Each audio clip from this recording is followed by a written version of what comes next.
Radhe Radhe ji, welcome back my mini vlog. तो कैसे हो आप सब? आई होप आप सब अच्छे होंगे, मैं भी अच्छी हूँ। तो यहाँ मैं सुबह जल्दी से सारा काम करके घर का झाड़ू पोछा साफ़ सफाई डस्टिंग करके और आगे थे मेरे लड्डू गोपाल जी के पास, मेरे कान्हा के पास।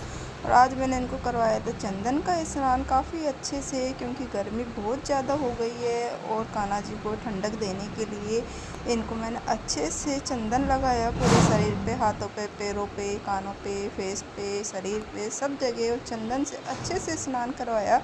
उसके बाद फिर मैंने इनको तौलिए से साफ़ कर दिया था। फिर मैंने इनको सादा सिंपल सा वस्त्र पहनाया, क्योंकि गर्मी हो रही है और इनको जितना हो सके उतने ठंडे स्थान पे रखना चाहिए और जितना हो सके उनको इतना ठंडक देने की कोशिश करें, ताकि ठाकुर जी प्रसन्न रहे और खुश रहे। फिर मैंने यहाँ इनको फिर से चंदन का लेप किया पूरे फेस पे, हाथ पे, पैरों पे, ताकि इनको ठंडा ठंडा फील हो, महसूस हो।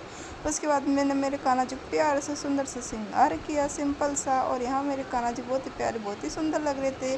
फिर मैंने भजन गाई, फिर मैंने आरती की जल्दी फटाफट। उसके बाद मैंने मेरे ठाकुर जी को लगाया था वो केले का और मिश्री, काजू बादाम किशमिश का, जो कि रोज़ लगता है। उसके बाद फिर मैंने किया पाठ।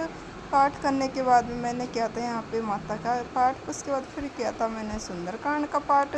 सुंदरकांड के पाठ करने के बाद में फिर मैंने की थी यहाँ पे फटाफट।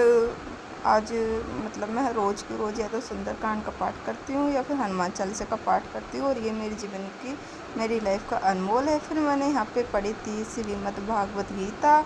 उसके बाद में मेरा अध्याय चल रहा था, मैं पहुँच गई थी कृष्ण ठाकुर जी के पास में, जो कि मैं इनको देख रही थी कि इतनी प्यारी तस्वीरें, इतने प्यारे लग रहे हैं ना ठाकुर जी, कि बस मन नहीं कर रहा था देखती रहूँ। फिर सारे चित्र देखे, मेरा बेटा पूछ रहा था मम्मा क्या है, कहाँ पर है, कैसे, मुझे भी दिखाओ। मैंने उसको फिर दिखाया।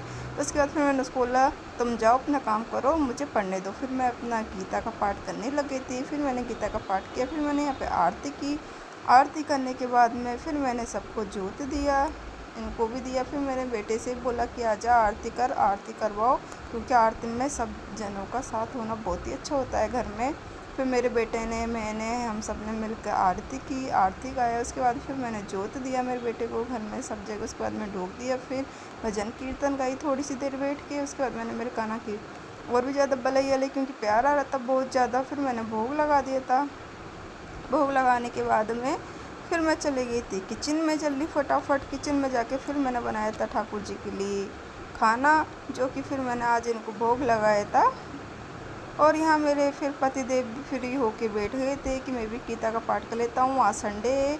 और फिर ये भी गीता का पाठ करने लगे थे। यहाँ मेरा खाना बन गया था मेरे ठाकुर जी के लिए। फिर मैंने उनको आज भोग लगाया था रोटी के, मलाई के साथ में, बहुत ही मिश्री भी थी साथ में, क्योंकि मीठा भोग जरूर लगाना चाहिए। राधे राधे आप सभी।